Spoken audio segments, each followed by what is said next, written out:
Assalamualaikum warahmatullahi wabarakatuh. Bismillahirrahmanirrahim. Ashhadu an la ilaha illallah wa ashhadu anna Muhammadar Rasulullah. Allahumma salli ala Sayyidina Muhammad wa ala ali Sayyidina Muhammad. Rabbi shrah li sadri wa yassir li amri wahlul 'uqdatam min lisani yafqahu qawli. Amin. Bismillahirrahmanirrahim. Salam hormatku buat para sahabatku tercinta, jamaah uripi Allah dimanapun Anda berada. Semoga kita semua senantiasa di dalam kemahabesaran Allah Subhanahu wa Ta'ala. Amin ya Rabbal Alamin. Alhamdulillahi Rabbil Alamin. Sebelum kita mulai kajian ini di siang hari ini, marilah kita gembahkan kalimat thayyibah. Subhanallah walhamdulillah wa la ilaha illallah wallahu akbar wa la hawla wa la quwwata illa billahil aliyyil azim. Alhamdulillahi Rabbil Alamin. Pada siang ini kajian kami beri judul aplikasi khusyuk di dalam sholat. Bismillahirrahmanirrahim. Apa sih, bagaimana sih khusyuk itu yang sebenar-benarnya di sisi Allah? Sementara khusyuk di dalam sholat menurut manusianya, menurut mayoritas manusianya, mentok-mentoknya kita harus tahu makna kalimat apa yang kita baca. Kita harus mengangan-angan artinya agar kita bisa meresapinya dengan makna-makna arti tersebut di dalam sholat yang kita kerjakan. Itulah mentok-mentoknya manusia untuk memahami tentang kekhusyukan, yang mana di dalamnya masih bergelimang dengan angan-angan manusianya, yang masih bergelimang kekuasaan manusianya. Alhamdulillahirabbil alamin. Di sini kami berbagi bagaimana sih khusyuk yang sebenar-benarnya khusyuk di sisi Allah itu. Khusyuk yang sebenar-benarnya khusyuk di sisi Allah itu adalah ketika Allah sudah maha besar dari diri manusiamu di hatimu. Khusyuk itu adalah bila Allah sudah maha wujud dari kewujudan diri manusiamu di hatimu. Khusyuk itu adalah bila Allah sudah maha hidup dari hidup manusiamu di hatimu. Khusyuk itu adalah bila Allah sudah maha kuasa atas kuasa dirimu di hatimu. Jadi pas sudah makna khusyuk yang sebenar-benarnya khusyuk itu adalah ketika Allah sudah esa. Ketika manusia sudah tenggelam, ketika manusia sudah mati syahid, ketika manusia sudah tenggelam di dalam uripe Allah. Itulah khusyuk itu. Jadi untuk mengaplikasikan khusyuk di dalam sholat, ya kita awal sebelum kita mengerjakan sholat, atau kita harus bisa memahabesarkan Allah daripada kemahabesaran diri manusia kita di hati kita. Jadi sebelum aplikasi di dalam sholat, kita perbanyak latih dan berlatih selalu memahabesarkan Allah daripada memahabesarkan hawa nafsu kita sendiri di hati kita. Jadi latihan-latihan khusyuk itu bisa dilakukan dimanapun, keadaan apapun, aktivitas apapun. Contoh yang seringan-ringannya, ketika kita sedang duduk, maka berlatihlah di situ, temui Allah di situ, maha besarkanlah Allah yang menguasakan badan ini untuk duduk. Bertapalah di dalam dudukmu guna bertemu dengan kemahabesaran Tuhanmu yang telah mendudukkanmu. Masuklah ke dalam dirimu, temui hidup yang selama ini kau akui sebagai hidupmu. Temui hidup yang selama ini kau akui sebagai hidupmu. Maka setelah bertemu dengan hidup yang kau akui sebagai hidupmu, maka persembahkanlah kembali hidup yang kau akui itu kepada uripe Allah. Bahwa sebenarnya manusiamu tak layak untuk hidup. Manusiamu tak layak punya sifat hidup. Manusiamu tak layak punya sifat kuasa.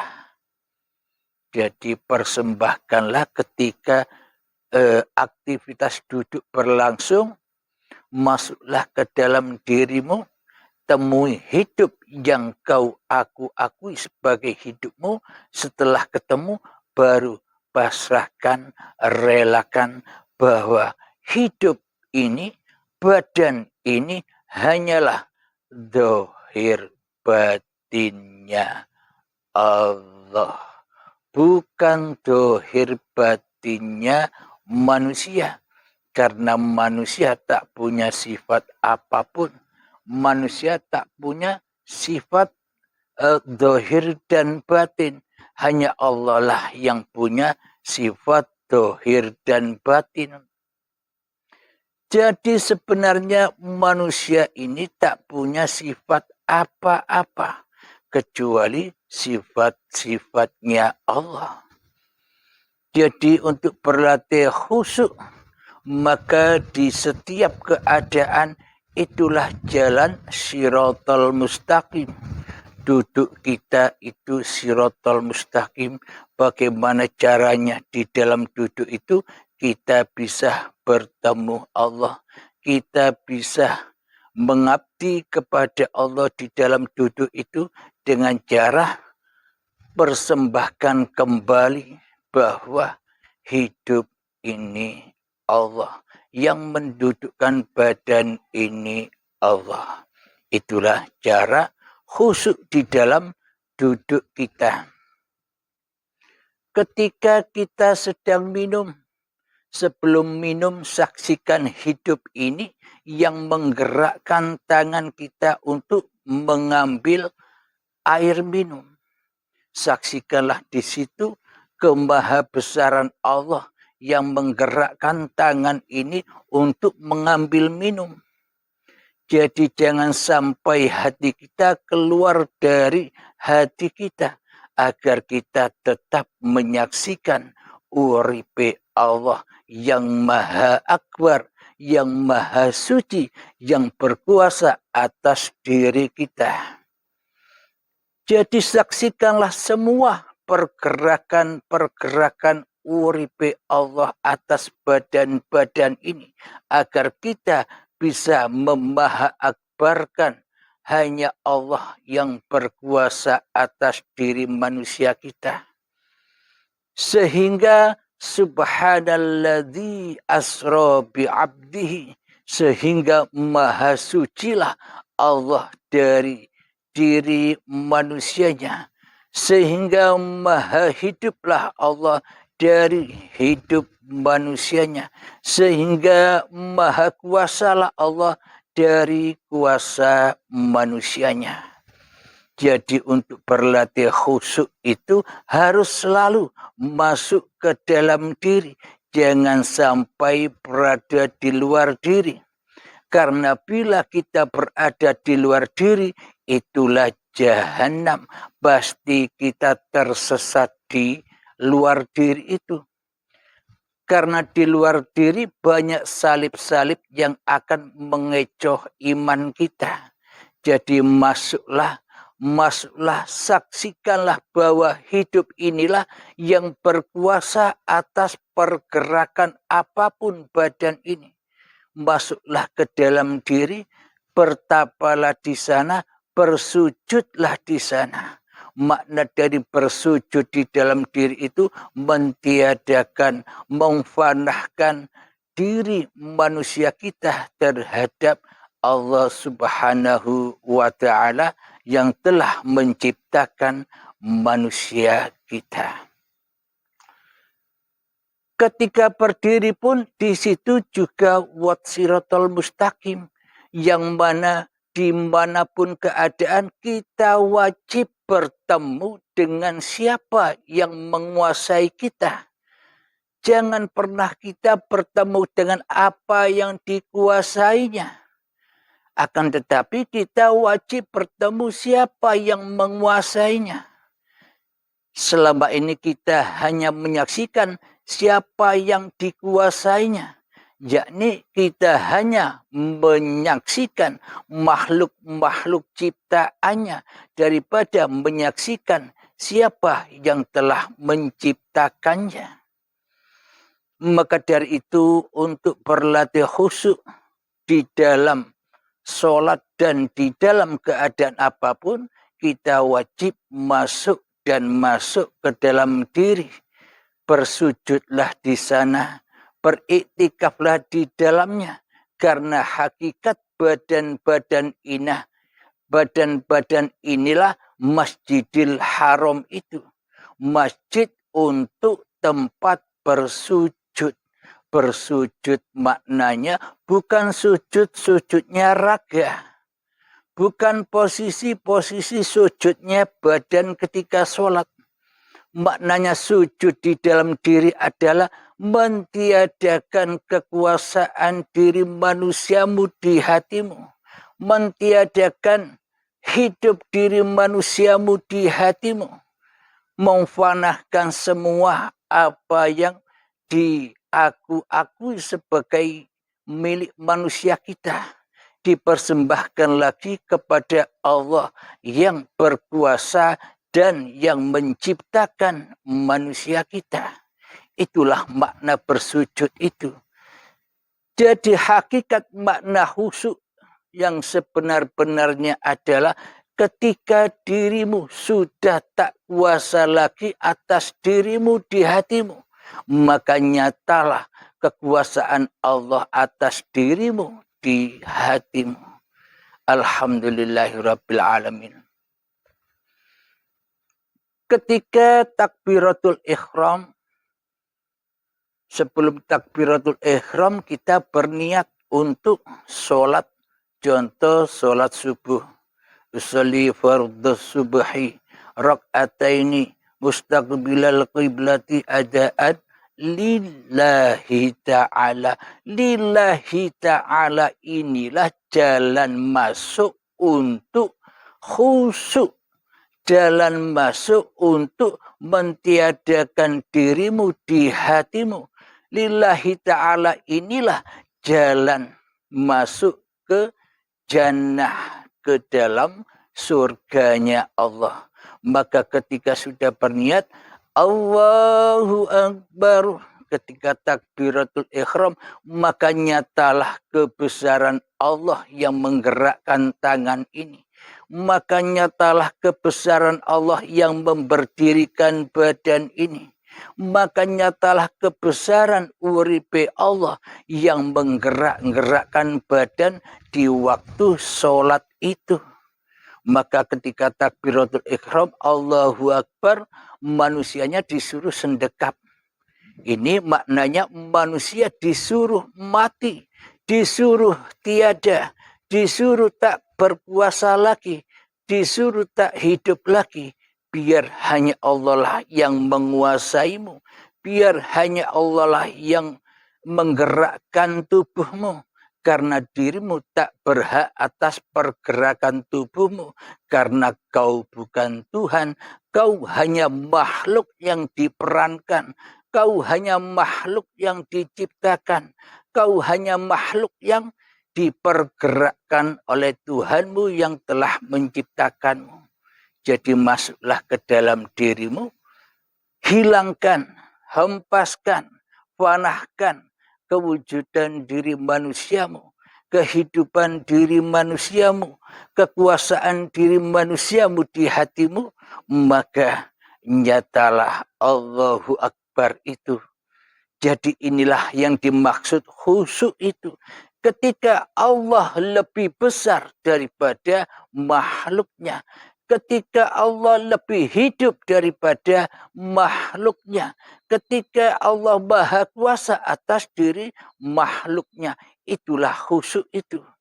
Makna dari khusyuk itu adalah iman. Jadi iman itu adalah ketika sudah tak wujudnya dirimu di hatimu. Ketika sudah tak hidupnya dirimu di hatimu. Ketika sudah tak berkuasanya dirimu di hatimu. Kecuali kuasa uripe Allah Subhanahu wa ta'ala. Inilah iman yang dimiliki para nabi. Iman yang dimiliki para rasul. Dan iman yang ada pada uripe yang ada pada Kanjeng Nabi Muhammad sallallahu alaihi wasallam.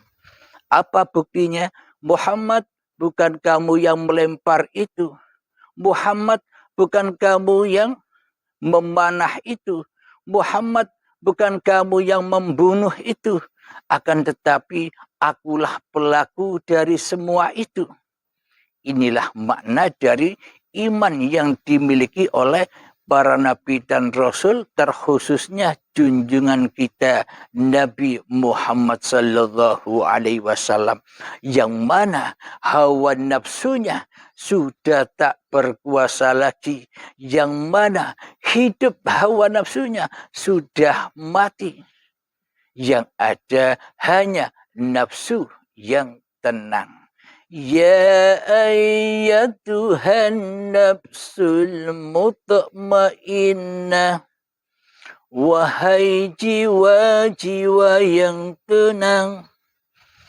Bagaimanakah kita bisa tenang? Caranya bagaimana agar hati kita bisa tenang? Caranya adalah irji'i ila rabbiki radiyatan mardiyah. Caranya adalah pulanglah, roji'unkanlah hidup dan badan yang selama ini kau akui sebagai hidup dan badanmu. Kembalikanlah dengan rela, kembalikanlah dengan ridha. Bersujudlah di hadapan Allah, persembahkan lagi kepada Allah bahwa hidup dan badan ini hanyalah milik Allah. Itulah cara agar supaya hati kita bisa tenang. Maka ketika itu sudah terjadi, ketika kita sudah memasrahkan bahwa hidup dan badan ini bukan hidup dan badan manusia kita lagi, bahwa hidup dan badan ini adalah zahir batinnya Allah, maka setelah kita persembahkan amanah-amanah Allah ini, amanah-amanah yang mana kita tak berhak untuk mengakuinya, maka fadkhuli fi ibadi, maka masuklah kalian ke dalam hamba-hambaku yang mengabdi. Maknanya hamba yang mengabdi itu bagaimana? Apapun yang dikerjakan oleh badan ini, apapun pergerakan badan ini, bila di dalam hati kita selalu masuk dan masuk ke dalam diri, maknanya menyaksikan hidup, menyaksikan uripe Allah yang selalu berkuasa atas badan ini. Itulah yang dimaksud mengabdi.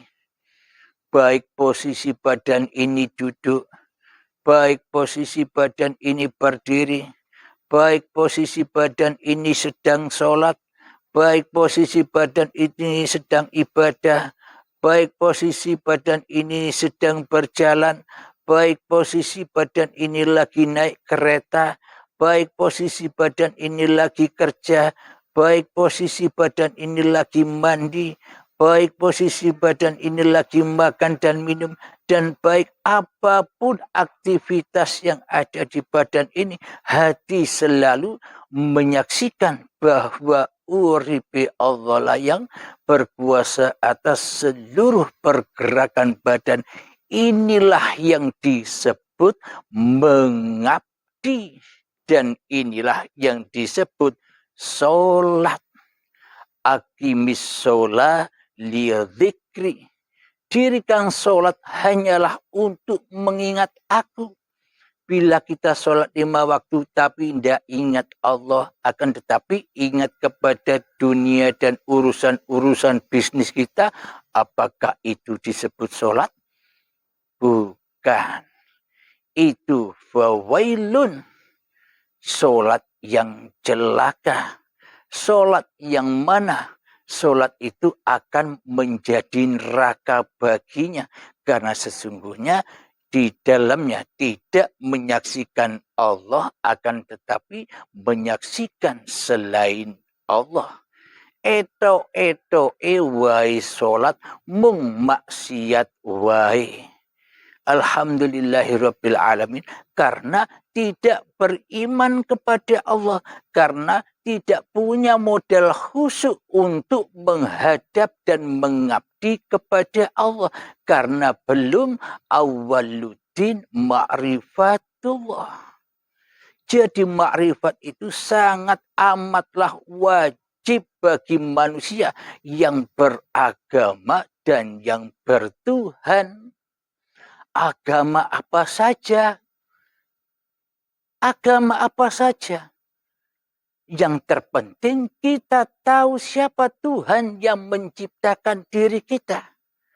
Jadi semua Tuhannya manusia, baik manusia itu agama Islam, Nasrani, Majusi, Yahudi, Sabi'in, dan siapapun mereka.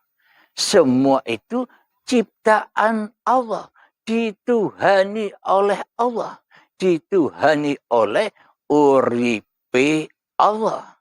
Bila manusia agama apapun, aliran apapun, bila tahu siapa yang telah menciptakan dirinya, bila tahu bahwa hidup ini bukan hidup diri manusianya, bila tahu bahwa hidup ini adalah uripe Allah, maka itulah awaluddin ma'rifatullah. Kenal bahwa hidup inilah Allahu la ilaha illa huwal hayyul qayyum. Allah, tiada Tuhan yang berhak disembah. Dialah hidup yang menghidupi alam semesta ini. Hidup yang menghidupi seluruh makhluknya. Dialah Tuhannya seluruh manusia. Apapun agamanya, Tuhannya Esa. Apapun alirannya, Tuhannya Ahad, yakni uripe Allah. Jadi meskipun beda syariat, meskipun beda agama, tapi bila tahu kepada siapa Tuhan yang telah menciptakannya, Tuhan yang telah menghidupkannya, maka pasti akan Ahad, pasti akan Esa. Inilah istilah atau kiasan sanepan, pandanglah yang satu terhadap yang banyak, dan pandanglah yang banyak terhadap yang satu. Ini maksudnya. Meskipun berbeda-beda suku, berbeda-beda bangsa, suku bangsanya berbeda-beda, berbeda-beda agamanya, berbeda-beda alirannya, maka bila sudah tahu siapa hidup ini, siapa urip iki, maka bila sudah mengetahui bahwa urip iki adalah uripe Allah, hidup ini adalah hidupnya Allah, hayat ini adalah hayatullah, perbedaan-perbedaan itu akan mengerucut menjadi ahad. Jadi hancur leburlah perbedaan-perbedaan kulit, hancur leburlah perbedaan-perbedaan suku, hancur leburlah perbedaan-perbedaan agama, hancur leburlah perbedaan-perbedaan bangsa-bangsa akan menjadi ahad. Inilah yang dimaksud bahwa agama Islam, agama yang selamat ini adalah agama yang rahmatan lil alamin, merahmati seluruh manusia bagi manusia yang dikehendaki Tuhannya. Jadi inilah jalan untuk belajar khusyuk, belajar untuk mengahadkan segala sesuatu yang kita pandang, belajar mengahadkan segala sesuatu yang kita dengar, belajar mengahadkan segala sesuatu, nama-nama apapun yang ada di luar diri kita sebenarnya dari nama yang satu, yakni Allah. Bila tak ada Allah, maka tak adalah semua biliunan nama-nama yang ada di alam semesta ini. Jadi adanya nama-nama segala sesuatu biliunan banyaknya. Sifat-sifatnya segala sesuatu biliunan banyaknya sifat. Maka tanpa Allah juga takkan pernah ada. Jadi adanya segala sesuatu karena adanya Allah. Maka pandanglah sumber dari segala sumber adanya segala sesuatu itu, ya pandanglah uripe Allah agar tidak tersesat jalan kita menuju Allah, agar tidak jatuh dan jatuh ke lembah jahanamnya hawa nafsu kita lagi. Itulah cara belajar dan belajar untuk khusyuk bertemu Allah, untuk khusyuk mi'raj kepada Allah. Aqimis sholat lidzikri. Jadi dan tujuan sholat itu adalah untuk mi'raj bertemu Allah, untuk tajalli ketemu Allah, untuk wusul ketemu Allah. Maka bukan maksudnya bertemu antara hamba dan Tuhan. Maknanya salah satunya harus hancur, salah satunya harus fana, salah satunya harus lebur, salah satunya harus mati. Selama ini kan yang hancur lebur Allahnya di dada kita.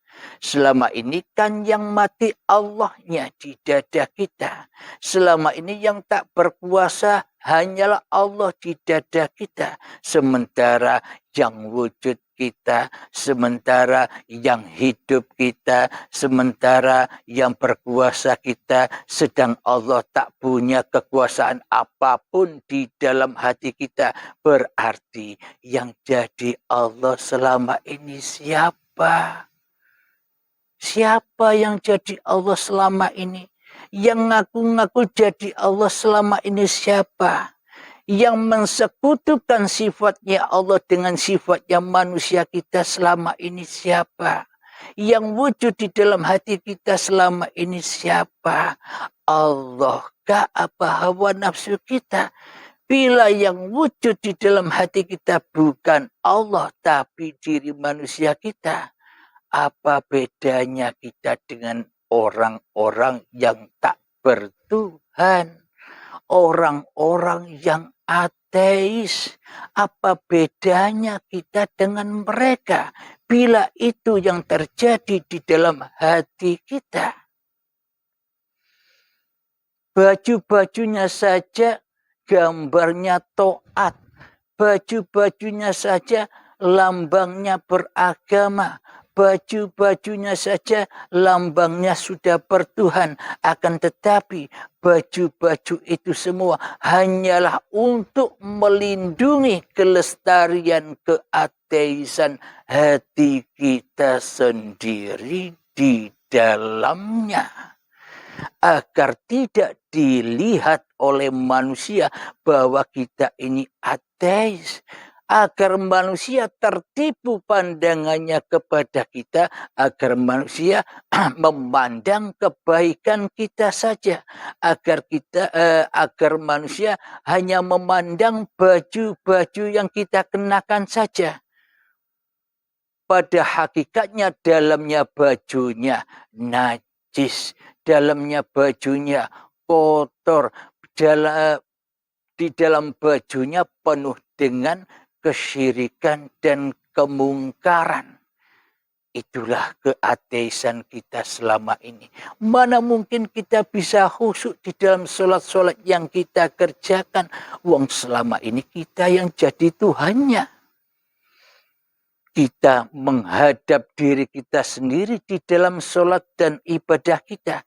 Kita hanyalah untuk pemuas hawa nafsu kita sendiri saja. Ibadah dan sholat yang kita kerjakan untuk bangga-banggaan, untuk mulia-muliaan di sisi manusia. Karena kita belum bertuhan selama ini. Tanpa kita bertuhan, mana mungkin kita punya agama. Tanpa bertuhan, mana mungkin kita bisa Islam, bisa selamat hati kita menuju Allah. Melainkan selama ini kita hanya pulang dan pulang rojiun kepada iblis dan setan yang menjadi guru kita selama ini. Iblis dan setan yang menjadi Gusti kita selama ini. Iblis dan setan yang selama ini menjadi junjungan kita di dalam hati kita selama ini. Karena kita selama ini mematuhi perintah-perintahnya iblis dan setan untuk selalu jauh dan jauh dari Tuhan yang menciptakan diri kita. Jadi untuk sholat yang khusyuk, ya kita wajib membaca kitab-kitab suci diri manusia kita dahulu. Kita wajib tahu kesalahan-kesalahan diri manusia kita dahulu. Untuk khusyuk kita wajib tahu sejarah kedzaliman, kejahilian hati kita dahulu. Maka di ayatnya man arafa nafsahu, barang siapa sudah tahu hakikat diri manusianya, faqad arafa rabbahu, maka ia akan mengenal Tuhannya. Bila diri kita saja tak pernah membaca kitab suci kita, bila saja kita tak pernah membaca kitab Al-Qadim diri manusia kita, mana mungkin kita bisa mengenal yang maha suci, yang mensucikan setiap hati manusia. Jadi perbedaan agama, perbedaan aliran, banyak kitab-kitab yang dianutnya. Akan tetapi bila manusia sudah terhidayai oleh uripe Allah, maka kitabnya hanya satu, yakni kitab diri, kitab yang suci yang wajib dibaca untuk setiap manusia, agar manusia persis seperti yang dicontohkan, yakni baginda Rasulullah Sallallahu Alaihi Wasallam, untuk selalu patuh menjadi utusan Allah, untuk selalu patuh menjadi pesuruh Allah, untuk selalu patuh menjadi Rasulullah.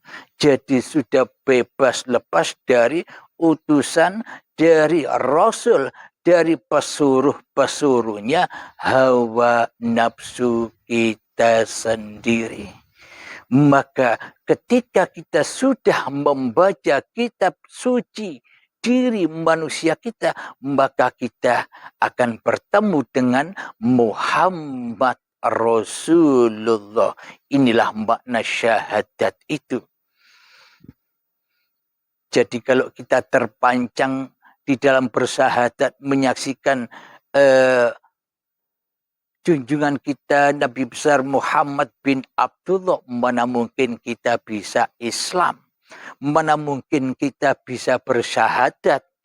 Kitabnya Kanjeng Nabi Muhammad sudah wafat 14 abad yang lalu. Sementara kitab diri kita masih ada.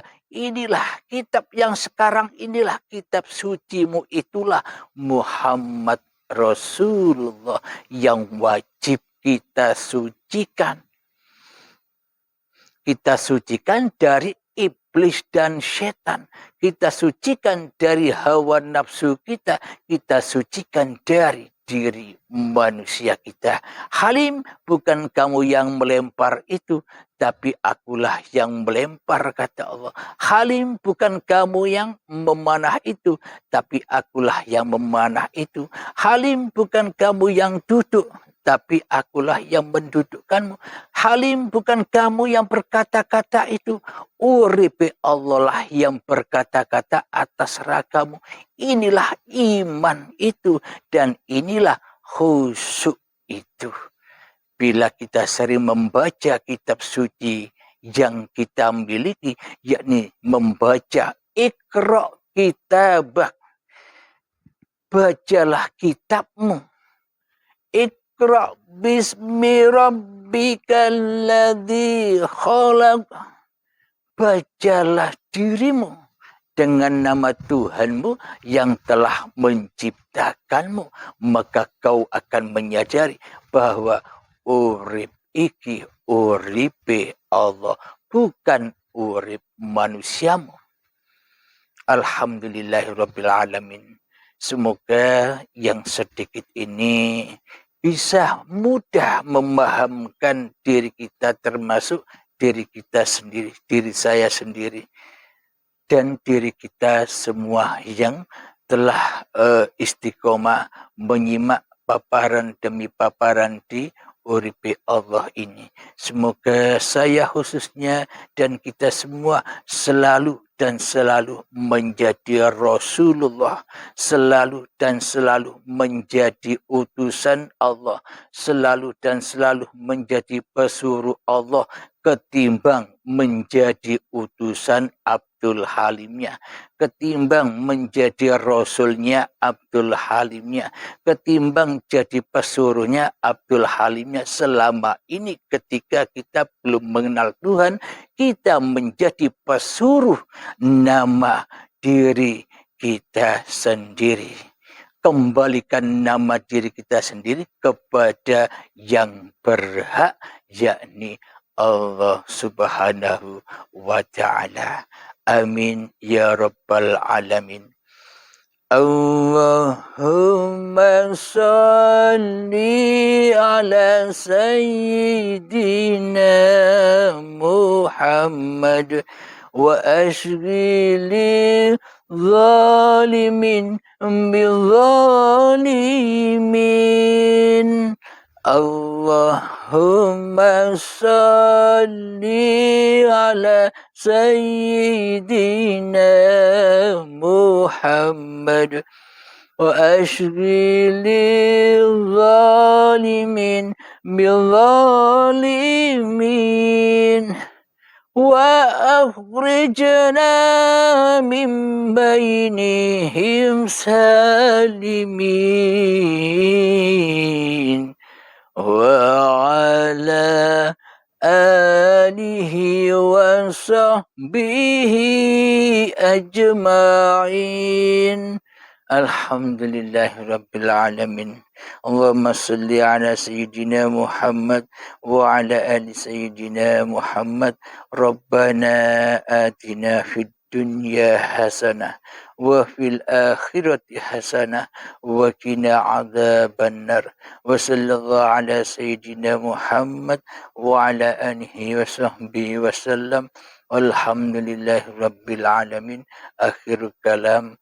Assalamualaikum warahmatullahi wabarakatuh.